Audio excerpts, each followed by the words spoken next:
What's up, guys? We are live, episode 111. We're here in Dallas, Texas, Fort Worth, Texas. Fort Worth. I did not expect so much out of Fort Worth. It's kind of like really nice down here. I expected more like old rustic stockyards, but I love it. It's nice. Really, the venue's not full, but it's nice. No, it's super cool, super contemporary. When we were running out to dinner last night, we went by a big theater, right? They were playing Absolutely. The Color Purple, packed downtown. Is that a thing? What does it mean? What is in the color purple? I don't Come know on, anything are about you- plays. are you I don't. serious? I literally. My You wife seriously always. have never heard of The Color Purple. My wife, I have not. My wife always yells at me because, like, she'll reference a movie that was, good when we were kids or something. I won't have any idea what she's talking about. Like, I was obsessive about sports when I was a kid, so I would watch like ESPN. I didn't watch movies. But there's cultural don't know. relevance. I have no idea. to this show. I have no idea what color purple is. All right, we You don't wanna have tell time me? to. We don't have time to dig into this. I don't know, so maybe I was give us the quick number. It's Quick cliff notes. if I'm correct, it's an Academy Award-winning film. Okay. But based on a play that was very historic on Broadway as well. Okay. Tony Award-winning, Emmy Award-winning, everything. Wow, It won a ton of all right. awards. So, okay. yeah. Good deal. So, Anyways, this isn't why people are listening. Right they're now. not. I mean, who knows? They might be interested in the theater also. It's, cross-section, nice cross-section of people. We had the semifinal, the quarters and semis were the same session there, 4-7, and it was just so much good wrestling packed into a really small time frame, and it was kind of, thank God they decided, so the quarters were all over the place. Thank God they decided to put the semis on one mat, so I pretty much got to, I didn't think I watched every single one, I had to go coach a couple times, but I got to watch most of the semis, and man, there was just some awesome wrestling going on. No, it was really nice that they went all 12 matches straight just on one match. So just over a dual meet in time. So it was great.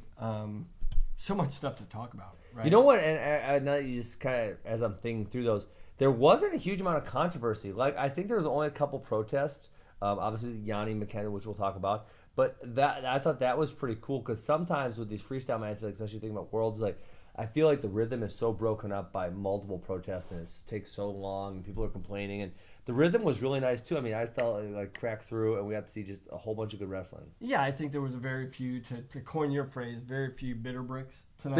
I did see a couple. There were earlier in the day, but Yes. tonight people kind of took the forgot loss that. with I need to grace use that. and in stride. Yeah. But yeah, for the people that, I know a lot of people this year are making choices between NCAAs and the Olympic trials because they're so close together. But you mean going to attend? Like yeah, going to attend. Where are you going to go? Or am I going to go to NCAAs or am I going to go to the final I trials? thought, didn't I hear the trials are sold out already? They're Big already Tens was sold out. Wrestling is booming. But I tell you what, Better than it's ever been. this is a relatively cheap trip. With the Olympic trials. Or this one. No, this one. This one would be U.S. cheap. Nationals, cheap trip, cheap tickets. And the other thing relatively about so. this one, especially if you're a fan, well, now you missed out. Too bad it's too late. But it's so accessible to all the athletes. Like, you could be, 10 feet from whoever you want to see, over here getting starstruck like Tyler and Adam. And, you could literally shake hands. Hey, what's up, Nick Soriano? You're my favorite wrestler type of thing. And you're not going to do that at NCAAs. No, and everybody's staying in like a 3-hotel Yes, radius, yes. like right around. So wherever you go, whatever hotel you walk into, you're going to run into athletes. Yes. Athletes are really accessible. You can Yes. talk to them. Yes. And so you know what? John Reeder asked me today, a bunch of people asked me for pictures and stuff. He says, it's not, it's whatever, it's cool, And I said, every once in a while. And so after I said, literally, I'm walking by myself to go meet Martin for lunch. And this guy across the street says, hey, Ben, hey, what's up? Can I get your picture? Hey, sure, whatever, come over. And he snuck me, Matt. He said, can I get a picture? So he had his phone out like this, and he's going to do this one. And this man just gives me a hug. He went this just for the full real hug. thing. For the I'm real like, thing. oh, how'd he get In me? for the real he thing. got me. I didn't get my blocks up in time. He full hugged me. I'm like, oh, that And was, I know how what? you love that. I don't even know this you guy. love- I don't even know him. So yes, accessibility to athletes here in Fort Worth is fantastic. You can even hug him if you want to. Yeah. But maybe not go in for the real thing. It'll make it, the next time that same dude came out to me, I'd be ready for him. But, so, most people aren't expecting the hugs. But, yeah, so this would have been a good trip. So, what I've always talked about is kind of trickle down, right? Now the NCAAs became so expensive and it's sold out. Most people say that sucks. I think it's great. Hey, now Big Tens is sold out. Hey, now the Olympic trials is sold out. So, we're starting to see this trickle down effect where we can't do this one, we can't do this one. So, it's not like, we're just not gonna do anything. It's like we're gonna do this one. I'm sure like in January you and I are both going to go to Penn State versus Iowa. Dude, that ticket. I mean, do you remember what was it? Ohio State, Penn State 2 years ago. The cheapest ticket you could find on eBay was like $130. Which is crazy because when I first started at Penn State, I think tickets were like $4. Yeah, $4. And you probably still couldn't fill the place up. And now wrestling is at a different place than it was 15 years ago. It's so awesome. Yeah, and I think the other thing that's great is they're bringing it down to, geographically not the hottest bed of wrestling in the country, but it's growing and it's emerging. I think there's a lot of scholastic activity going on. There's a lot of women's wrestling and women's opportunities. So to bring an event like this with the level of athletes, and they did operate, U.S. Nationals here in conjunction with a big youth tournament too, which I think is great. These kids are actually competing with Olympic hopefuls. Yes. And seeing the kids, the people that they look up to, they're competing right next to them. And how many opportunities do you actually have to do that? They're very few, right? Far between. Well, let's actually get to the wrestling. Yeah, let's talk about the fun stuff. Okay, so let's just break this down. This is the final U.S. Open. So after this, there's one final last chance qualifier. We're the top 2. So we're only down to the top 8 in men's freestyle right now. So tomorrow, if you're in the wrestling match, you got to win one, which will put you top 6. At that point, obviously, if you win, you're in the top 4. You're in. If you lose, you're then in the 5th, 6th match. You have to win that one. So once you make the top 6, you have to win 1 out of 2, essentially. If you win either one, you're going to qualify. If you don't qualify, then you're going to last chance. Well, I'm sorry. I guess there's the NCAA championships, obviously, which is only available for NCAA athletes. And right? 10 guys. And 10 guys, yes. So, man, some of these weight classes are crazy. We got a guy you got some heat with last month. A guy like Jaden Ironman. He's a guy where I say, he made like the round of 16 at that 65 kilo bracket because that bracket went just up in flames early. Molinaro lost to Joey Laser. Like, who's Joey Laser? I don't know if it's Laser or Lazor. Was losing 9-0 to Earl Hall first round. Comes back and wins. Comes back and texts Frank Molinaro. And it's like, wow, now Molinaro's a 3 seed. He's on the backside. So he ends up knocking out Ironman, who was the 6 seed. And now it's like, okay, well, Ironman, this is fascinating to me. It's like he could go wrestle the last chance qualifier, or he could come out of the Olympic red shirt and wrestle at the NCAAs. And so he gives himself an extra opportunity to qualify for the Olympic trials because the NCAA champions qualify, and then the final Olympic trials qualifiers qualify too. So it's like, for him, would you rather have 1 opportunity or 2 opportunities? I think the answer is probably you'd rather have 2. No, I mean, it's an interesting storyline and potential narrative, and how it affects not only his qualification process or opportunities to qualify for the final Olympic trials, but also the NCAA team dynamic. Yes. If Iowa is that's their looking weakest to go weight. all in, It's their weakest weight. Right, and it's a weight that's seemingly up for grab. 149. We've been talking about the last several weeks, like who's really going to emerge as the top contender. Yes. I mean, I don't think there's going to be a handful of people that come through there, but 149 is there for the taking. I think I think you go 141. Really? I mean, Lugo. Lugo is rated a little higher than you. Yeah. I mean, Mirren's like 9-10. Lugo's like 3 through 6, depending on where you're at. And obviously, Ironman could potentially win it either way. I think he's probably a higher ranked. He obviously lost to Nick Lee in his tournament, but he's a little higher ranked. That's one really interesting storyline, and I think we can see that with Nick Soriano too, who he's in the top 6, so he's got to win one match tomorrow, and he's qualified, and a few other guys. So let's go. That's the one thing. That's the other thing about this tournament: the added layers of pressure. Like the pressure's only off for the guys that won the semifinals tonight. Yes. The other guys, the pressure's still on. Well, I don't ever remember being top 5, man. I remember top 6. I remember top 7. I don't ever remember top 5. No, it does add that because you can't go semifinal slide and it'll default out, which I think is really interesting. So we understand. And then obviously the guys got to make weight again, which that wasn't a thing forever, right? I mean, I don't ever remember double weigh-ins. Am I wrong? I mean, not in my era, not in my time at least.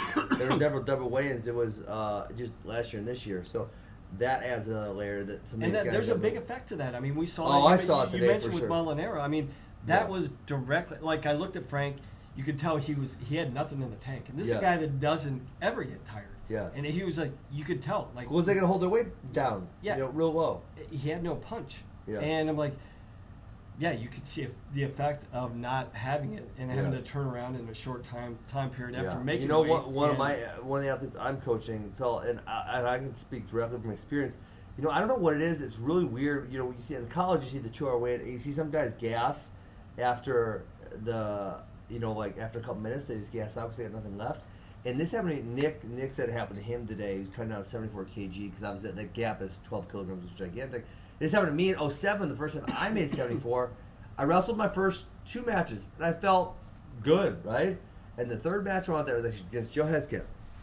And all of a sudden, it felt like my body stopped working. It was like, I can't move. Like, I don't know what's going on. It just like, I was out of gas. And then you sit Molinaro. That's like when I watched him, it's kind of what it looked like. And it's the worst feeling in the world because your brain is screaming at your body. Do something. Do something. Won't go. Move. And it won't do something. And you're like, there's nothing you can do. And it's like you're a prisoner of your own mind. Yeah. And I don't really even know what the physical process there is. It was terrible. But I mean, we've talked about it. Actually, we need to get back into wrestling. But there's so much stuff going on. But okay, let's go 57 because this is the best bracket of the tournament.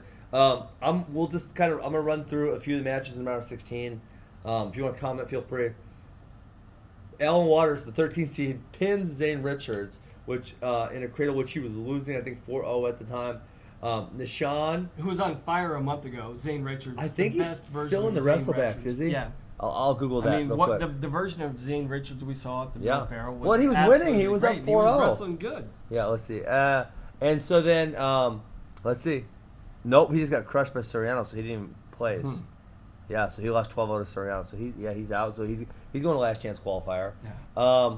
And then the other one that was crazy, and I was there, Matt, and I am very squeamish, which is funny given my career choices. I heard a pop and heard a scream, and I said, I don't know what happened, but I'm out. And I just walked away. So it was Corey Clark, I believe it was 2-2 with Nishan Garrett. Nishan threw him. He threw him. And Corey posted out of bounds, and it actually looked, it looked like his forearm. But someone said his shoulder, so I don't know what happened there. I was a little blocked, but he was reaching back and posting down, and he went right over it. And when you start hearing people screaming, like like you know it, like some major, when you blow a ligament or you tear some meniscus, it's like and then split second, then you're good. But broken bones like that, an arm or a shoulder, like. Hopefully he's all right. Hopefully it's not that serious, but it didn't look good at all. Terrible. Okay, quarterfinals, 157 kg. Tomasello's on fire today. I think I habitually underrate him. But dude, he mashed up Frank Pirelli. I mean, it wasn't close. He mashed up everybody. And then Nishan back to back. I mean, when Nishan was what 10-0, 11-0, or 11-2, 13-2, and that was. I thought they should have ended it because he takes him down to go up 11-0. And he kind of relaxed, and then Nishan rolled him through. But I thought it should have been over at the 11-0. We were talking about that in the stands. Somebody was making a comment. It was like, oh, no, that was two Nishan. It's like, no, if you get to 11 first, that's over. It's over. Yes, I thought it should have been too. Yeah. I was confused by that. But this is the thing with Nate. Like, he just he needs matches, and he needs to be healthy. We haven't seen a healthy Nate Tomasello for almost 2 years. Yeah, and that's probably stuck in my memory watching him, struggle through his injuries. Obviously, I'm not there every day to see what his injuries are, but and I think the big transition we saw a month ago was he was closing strong up at Bill Farrell. Like that second period, that those minutes from 3 through 6, he was closing hard. Yeah. But what happened a lot of times, he was spotting guys in the first period. Yeah, and here he made a big transition. Seth Gross kind of went up and got a bunch of points right away, and then. Put it out of reach. Right, and it looked like just having those 4 or 5 matches under his belt, being healthy again. Like he's coming out fast, he's coming out strong. Yeah. He looks comfortable. He looks fantastic. I think it's because the other thing about this matchup tomorrow. Nishan looked so good against Alan Waters in the semis. He beat him 15-2. So Nishan looks so good. So I was thinking, wow. NATO is going to be good. And I thought Nishan would make that jump. Like up in New York, you could tell like that's the first time down at 57 for a long time. Yeah. And he didn't look great physically. Yeah. I thought he made that adjustment, whatever adjustment he made with his weight cut or his progression down. Like I thought he looked fantastic. And Tomasello just kind of made him look pedestrian. Pedestrian. Like he was just. I agree totally. So the next guy is the guy that. Everybody's wanting. Well, we got 2 more guys. I mean, okay, let's skip the veto first because Vito's fun, and then obviously we'll come back to Spencer Lee. So Vito looks good. I can't remember who did he wrestle around 16. He beat someone else. Zach Sanders. So he 10 on Zach Sanders, who's a really good wrestler. Then he comes in and he beats up on Nick. He didn't start to beat up. He beats Nick Serrano 2-2, which Soriano he beat Joe Colon last year, who's world ranked number 3. So for Vito to get the win there, I thought that was really impressive. And the Spencer Lee match was really good. I know you got beat 15, but this is one of those where Spencer Lee, I don't know how. I think it's just because he's still good on top and can rack up the points there. But Glory looked good in getting tech-fault. Vito had some moments against Spencer Lee. He was look terrible. Close. Like we were talking about it. Like he was very close to locking up a cradle on a handful of occasions. We talked about it. It looked like he kind of forced through or got excited that it was so close to being there that he kind of forced through the position. And by the time he forced through it, the window had closed. If he would have just been a little bit more patient, I thought the refs did stop it early. I thought actually the first opportunity he was taking his time and it was really close. His counter offense on his head outside was fantastic to set up the cradle. Yes, absolutely. So close to getting there, and then I thought the refs blew it a little early. But Spencer's just so good on top, and it's like, obviously we know what he does in folk style, was probably, we'll say, best top guy in the country, if not top 1, 2, 3. So he's elite there, and we knew how good he was, but we also haven't seen him in 3 years. He was really good on top. The same thing. I mean, he got who do you have in the semis? In the quarters. He tech-faulted him. Darren Cruz got a couple turns. Same thing with the one scramble was fantastic when he guts him. Aruja almost steps over, and then somehow they scramble and it gets right back to a lace. It was like, how did he get there again? I think actually the progression went. They got in a scramble off the takedown conversion. He's got a sixth sense for the wrist. Yes. He came up with the wrist, went to a cross wrist tilt, into the trap arm, into the ankle lace. So talk about chain wrestling. Yeah. He chain wrestled from top in 3 different positions: cross wrist, trapped arm, ankle lace. Unbelievable. So now you have these 2 guys, Thomas Sell and Spencer Lee, who looked so outstanding. Both, I think you'd give them both 10 out of 10s at this point to this tournament. It's like, for the deepest weight class. And for the best weight class. Made it look easy so far. We have, 6 or 7 NCAA champions in this weight class. And they haven't even been contested. They haven't been tested once. So tomorrow, when you win tomorrow, obviously we've seen Nato beat Spencer. We've seen Spencer beat Nato. These are both a couple of years ago. Nato has, looked not great at times in the past 2 years, but he's looked outstanding this weekend. It's like, do you just go all the way Spencer, or do you say, if Nato looks that good as he against Garrett, he's going to get the win? Or where's your mind on this? Because I have a hard time, as good as Spencer looked, I have a hard time seeing Nato be all that competitive. But I will tell you, I just underrated Nato today. So I think there's 2 different things, right? Yeah. When you look at this, number one, we've got a healthy Nate Tomasello for the first time in 2 years. Yeah. You've reference inconsistencies in his performance, but I think that's directly relatable to his health. He's completely healthy, and then it's a new style. The only style we've seen these guys compete in is freestyle or folk style.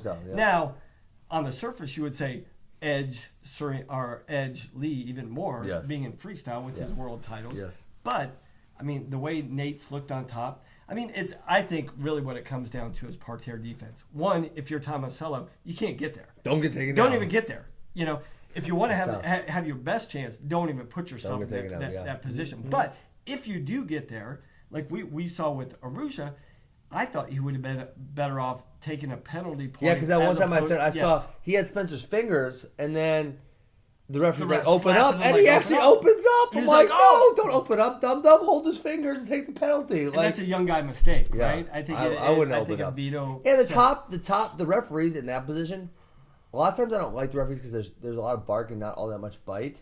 Like, how many times have you seen the referees warn someone on bottom this weekend? And how many times have you actually seen anything called? Yeah. I haven't seen one thing be called on top. No, that's one of the positions where I would always tell my athletes, force the ref to make that call. I don't think he's going to do it. They don't want to. They don't want it's to. It's like, hey, grab his fingers. He's going to slap him off. So what? Stay on there. He's not going to do anything. I was like, call his bluff. Call his bluff, yeah.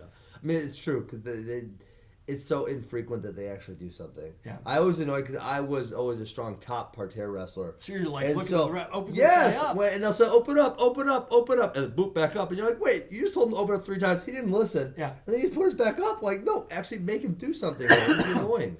Okay. 65. Oh, man.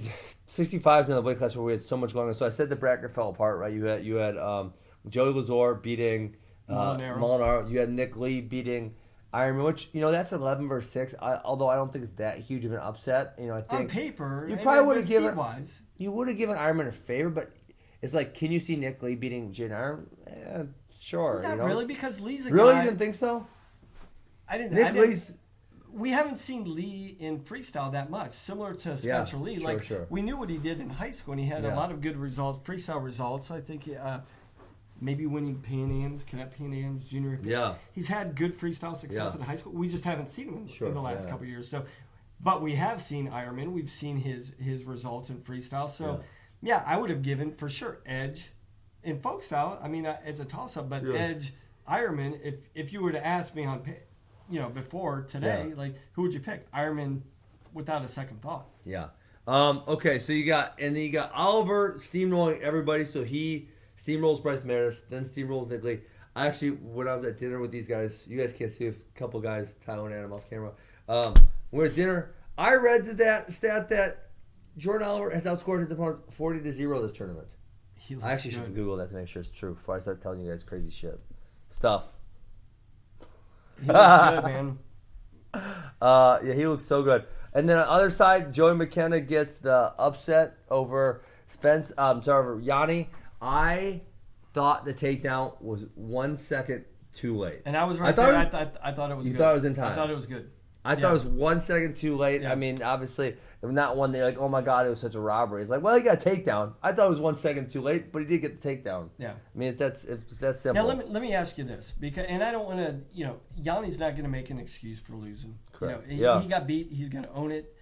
My thing about him, do you think he needed to have competed in the last several months? We haven't seen him since Yasser Dagu. Well, he did compete a lot last year. Okay, let's see. So he competed, obviously, at the Open. Yasser Dagu was his last one, right? After the Open, when he wrestled a couple international. So he had the match against Zane. Yeah. What was that? Dagu. That was like. That was at Dagu. Well, no, but then he wrestled. Round. But then he had the wrestle off in September. Yeah, in September. So really, September to December is not all that big of a gap, is it? But I know because he went college season, April, Open, June trials, the Dogu in Turkey. Didn't he wrestle one other one, and then Spencer and then Zane? I am like messing up wrestlers' names today, like terrible. I'm trying to mess up crazy. I think I watched too much wrestling. My brain's fried. My only thought is, he's a 2-time national champ. He was Final X, qualifier last year. He's still young though. Yeah. Like, does he need more frequent competition? This is maybe me reaching a little bit and wondering why he didn't look.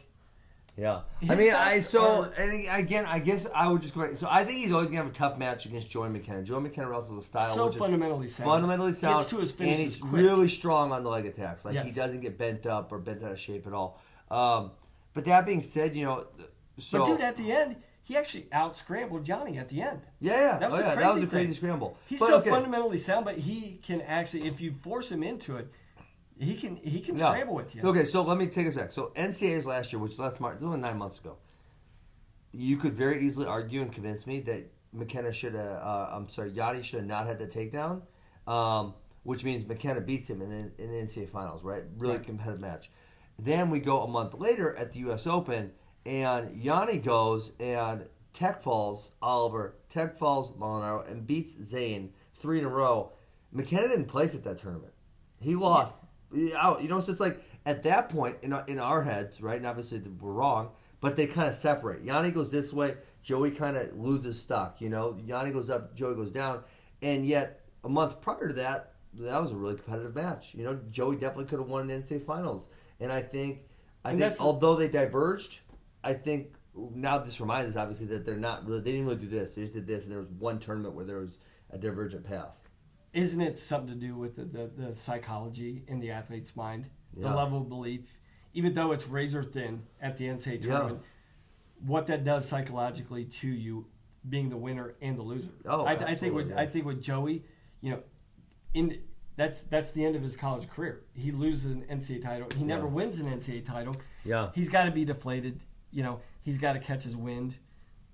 Mm-hmm. He's caught his wind. He's back. He's in a great training situation, and you see, it's still razor thin. Yeah. It's still razor thin. Yes. There's really not that separation. Almost nothing there.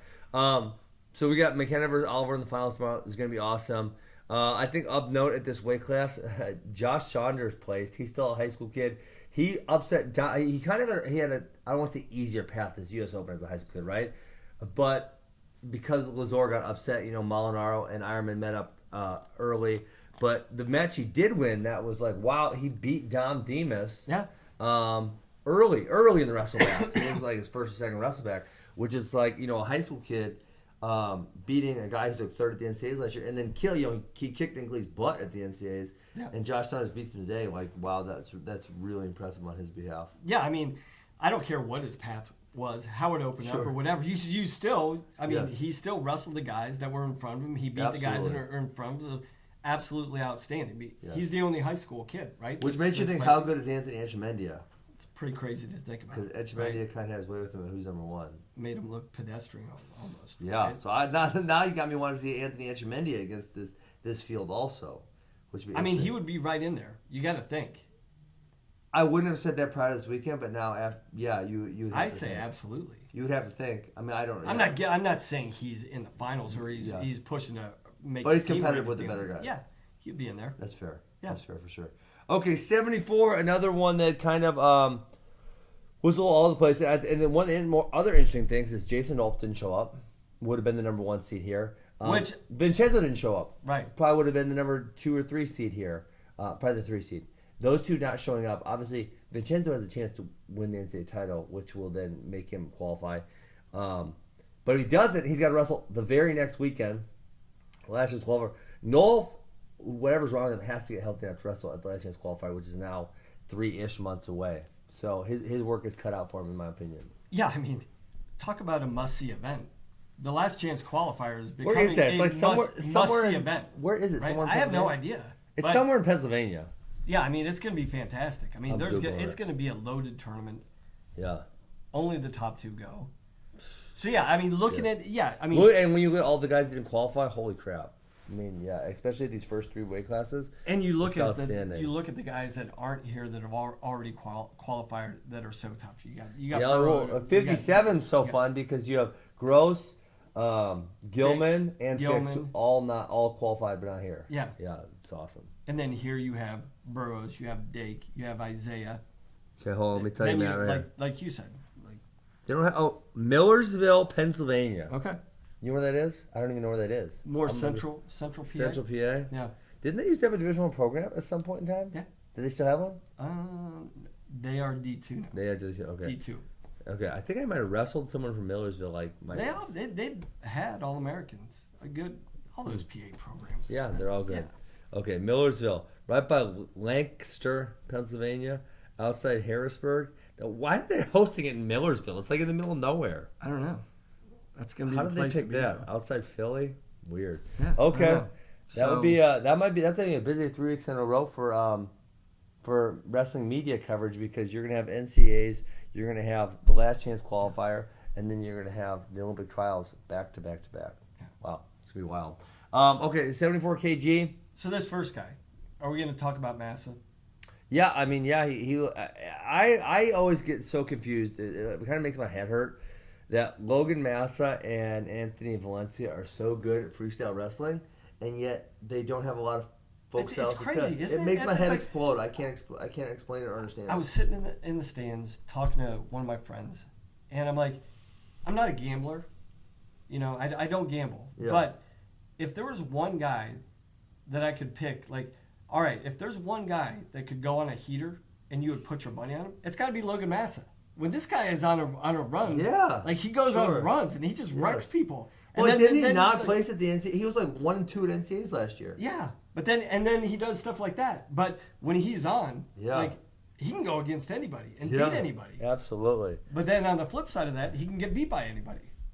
Yeah, But, I don't want to tell you that is. Yeah, that's he had a great tournament. So he beats up Nazar Kluchitsky, hammered Anthony Valencia. Number one seed, what, 15-4 was it? Or 15-6. 15-6. And so he's got Mekhi Lewis in the final. Mekhi Lewis looked good, beat Tommy Gant. And then in the quarters. I tell you what, Tommy Gant is just a tough out. Like the more I watch him, he keeps getting better and better. And he's just a nightmare. I feel like he's kind of cutting a lot of weight though, because he had a few close matches really early in the day.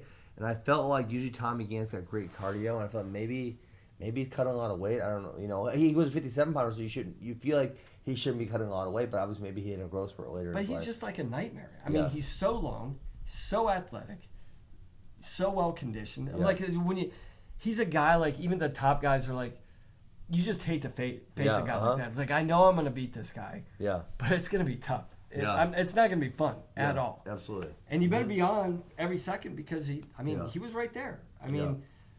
And so the other one, Mekhi Lewis beat up on Chance Marsteller in the quarters. I forgot to mention that. And the other crazy one earlier that day was Chance Marsteller, Arrowhead High School representative. That's my high school. Jake Soufflone was up 9-0 on Chance Marsteller, and Marsteller came back and beat him 10-9. It was kind of an insane match for round one. Yeah, that was one of those matches where like, is this really happening? Yes. Like, this guy's going to tech Marsteller. Yeah. And 9-0, even at 9-0, I was like, he ain't coming back from this one. Yeah, there's no way. And he did. Found a way to get it done. But he looked like, I mean, he was coming up like shoulder injury or... And every match after that, it's like, Like did he have shoulder injuries at some time or no? I think there was something in his college career with his shoulder. So that's another guy right there. If you look at, I mean, now I'm gonna pull up the brackets here, but you look at what his path is back since he lost. Oh well, no, he didn't show up for his match, so he is hurt. So he's out. So he's got a last chance qualifier. Yeah. And Nolf, and Chen Zofta potentially, or like maybe Alex Marinelli, or Wick. Wick. Well, I mean, there's so many possibilities. So Wick's got to win 2 matches tomorrow to get in. So he's still in. So he's gonna have Joey LaValle, who that's who Marsteller defaulted to. So he's gonna have Joey LaValle, and then Pantaleo and Valencia are wrestling on the other side. But then Tyler Berger got knocked out. Dylan Ness got knocked out. I mean, they're just like tough ones every single place here. So I mean, it's turning in, and we knew it, but it's turning into a graveyard of national champs, All-Americans that aren't even in the trials. Yes. That are on the outside looking in. Absolutely. I mean, yeah. I mean, especially when you go, because you're the 10-weight class and because the RTC system, you're having more guys stick around than ever. So then when you have these Olympics and you go from 10 weights and you essentially go, you're hugging stuff into these 6. It's like, where does everyone go? There's not a spot for everybody. A lot of really, really, really good people will be staying home and not wrestling at State College that weekend. Yeah, even we saw Tyler Graff decide to try to wrestle Greco. Listen, I don't know who gave him the advice to try Greco. Tyler Graff, obviously world team member, really good. He kind of stunk at Greco. Like he wasn't. In his wrestleback match, I watched it. He was not very good. And I don't know who gave him that idea. But maybe this was his in his mind, his only real opportunity. But he's a world team member. So he is qualified for the trials. So he didn't really look sucked out at 60 kg. I felt like, I mean, it's going to be hard. I mean, it didn't look like he was adjusting his body. He looked kind of the same size. He did. So it's like, obviously it's going to be hard, but could he make the next weight class down? I think the answer to that is, yeah, I think he could. I think so. I think so too. Yeah. So who knows? Maybe that's something we'll see. Okay.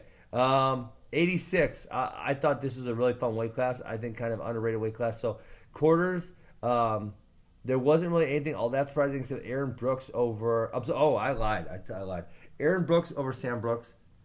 I didn't think Aaron Brooks was going to have it to take. I did Sam Brooks was going to be too big, too powerful for Aaron Brooks, but Aaron Brooks looked good against him. Went up early. Sam Brooks came back, and then Aaron Brooks went up. Kind of went on a run there at the end, beating 15-9. I mean, what this showed us, and he showed us a lot in freestyle, but this is a guy that's going to be a contender at 84. Yeah. In the next three months, for sure. Well, he kind of handled them in the finals.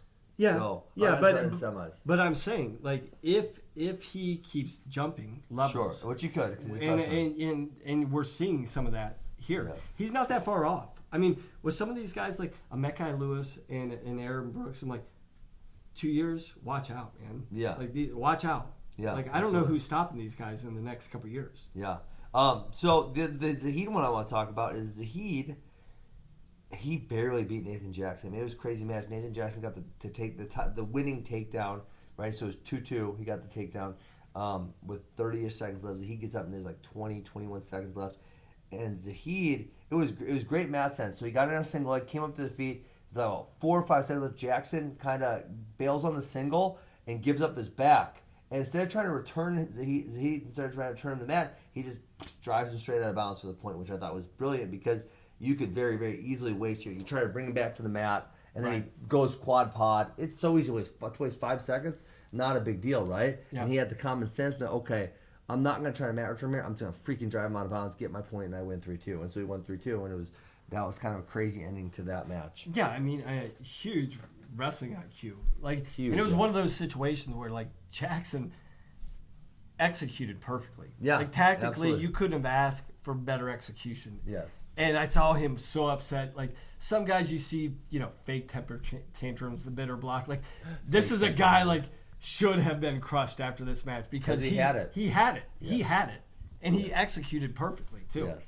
Yeah, he had it. So, so then you go to the semis. Zahid, we talked about Zahid kind of smashed Aaron Brooks. I mean, I think it was all like that. Zahid actually taunted him. Did you see Aaron Brooks got a little chippy, gave him a good club? Yeah, that's my thing. It's like, come on, man. Don't get tough at the end of the match. Well, I loved it. Like He just went. He was good. He kept going 6-0, like, 6-0. Yeah.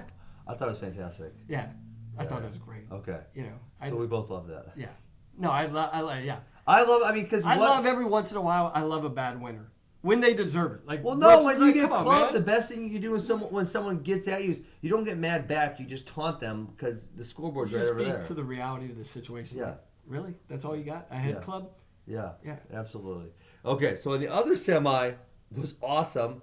Freaking unbelievable. I feel like this is a breakthrough win for Myles Martin. I feel like, and we were talking to the guys at dinner, about how Myles had a few letdowns, whether it was the NCAA semis last year, whether it was it was. I mean, he's had to overcome. Downey match last year. Yeah, it was NCAA semifinals. Downey match.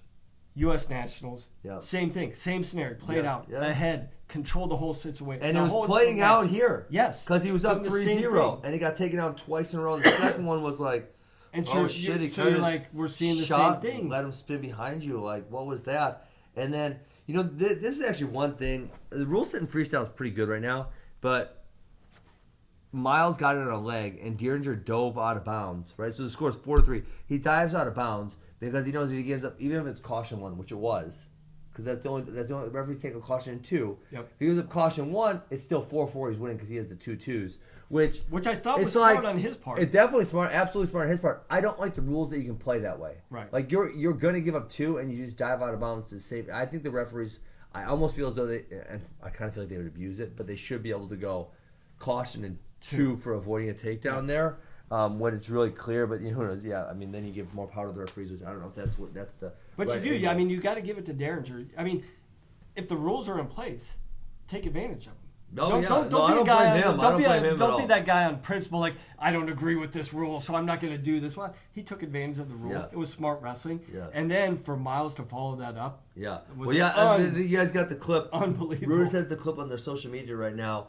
I'm going to have to get up and do this, Matt. Okay, so they're in boom, boom, boom, boom, boom. And Myles hits a down block here. So this leg goes out. He goes down block, shoulder block. And then he comes back and goes ankle pick with this hand and underhook with this hand. And it's like, how did he get to all them places at one time? Because like boom, boom, boom, boom. And he came back and finished the takedown. I mean, it was like a thing of beauty. It was like, holy crap. Well, how did all those things happen at once? Well, I mean, it just ties into the fluidity of his style. Like, he's multidimensional. He attacks at different angles, high, low, left, right. And so he just flows like that, which is going to be fascinating with this matchup in the finals because Zahid does similar things. I don't think we have... Yeah. We haven't seen these guys against each other, right? Not too much. I mean, I think they wrestled in high school. But I don't count high school. Disregard that. But, that in was college or senior level. I don't think so. I mean, the one thing that I was talking to Logan about after the match was, are there two, typically, at this level, guys can attack both sides of the body. Yes. You know, that's but typically, even at the top level guys, like I got to shut down number one. Yeah. Mm-hmm. And if I can shut down number one, I'll deal with number two. Yep. These guys, they're number 1 and 2 to either side of the body are equally dangerous. Yeah. Both of them, right? Yeah, and I don't think there's 2 other athletes that we could say that about. Like, I was thinking really hard about it. Now you're saying that. I mean, that are that like so dynamic. fluid. Like, yes, so fluid and so dynamic. Yeah. So if you haven't seen it, you can go to RUDIS social media on Instagram and check out that clip. I mean, it is literally a thing to be the way down blocks. Comes back, gets ankle one hand, underhook the other hand, puts him up, puts Deering on his butt, and you know who knows where that propelled. We talked about that's about you. I think we were talking off camera about how. No, I'm sorry, I was doing an interview with someone else about how, you know, this can send people on different trajectories. Right. You know, like Molinaro was a great example, and you knew Frank Molinaro and you're his coach, so maybe you felt differently. But as an outsider who didn't know Frank Molinaro, it was like, okay, he's good. But, he's a 9 seed, right? I mean, he's like a guy that just kind of sticks around. I mean, honestly, he was a 9 seed for a reason. Yeah, right? absolutely. I mean, and then you're just being honest about it. But then you watch, he had that one tournament, all of a sudden he's the Olympian. And then after that, it's like, this is a different guy. I mean, he almost wins an Olympic medal. And then since then, I don't think he's ever been out of the top 3, has he? No. And it's like, what the freak? It's just like, you're going here, you're going here, you're going here, and then you're going there. You talk about it every Monday. Yeah. But the reality is the power of your mind. Sure. The power of belief. Absolutely. People say, I have this goal, I have this goal, I have this goal. But the goal, if you haven't reached it, is unattainable. Once you attain it, it's like that mental switch and where you can go, that level of belief just opens the floodgates. So I feel like with Myles, it's like we've seen him come up short all these times. It's like, damn, he's the Alex Dieringer. Is this a trajectory changer? Is this where he's going here, and then he goes there? Like, I feel like as for him, who knows? Maybe it's not, but maybe it is too. It could definitely be a trajectory changer for your career when you beat a guy like Alex Dieringer. No, and it's not out of the realm of possibility. Like, he has the straight up, flat out ability to compete with anybody. Yeah. Like David Taylor. I'm saying ability wise, he's got the ability to compete with David Taylor. Yeah. Now, that could be a stretch. Yeah. But there's no doubt, just straight up, and everybody's seen it for so long. Yes. And to your point, you never know when you're going to kick down that door and just open up the floodgates to something completely phenomenal. And this is a guy that could do it. Yes, I feel like that 100%. Okay, 97, not as deep of a bracket. I think some good storylines here. I think the storyline for me is something, man, I feel like we've talked about this almost every other week, is Colin Moore. Is he up? Is he down? Where is he? I mean, he beat Kyvan Gadsden and Derek White back-to-back tonight. It's like, Kyvan Gadsden's been a really solid number 2. He's been the number 2. To Kyle for the last how many years? 3, 4? He's been firmly entrenched at number 2. Yes. Like the number 2, and then 3, 4, 5 is like kind of an afterthought.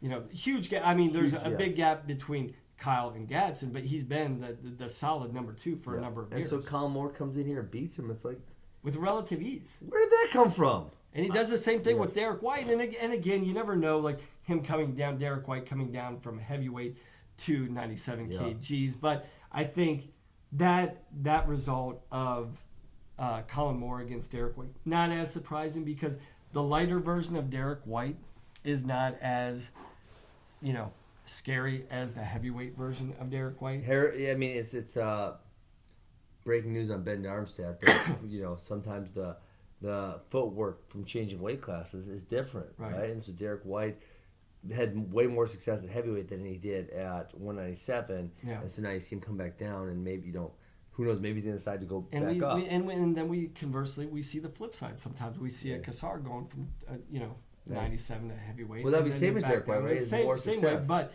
yeah, I mean, he is. Yeah, you just never know how it's going to turn out. Sure. Okay, heavyweight. I mean, I feel like this is an equally interesting storyline here. So first of all, Dan Kirklevitt pins Nick Neville in like 20 seconds. I thought that was interesting.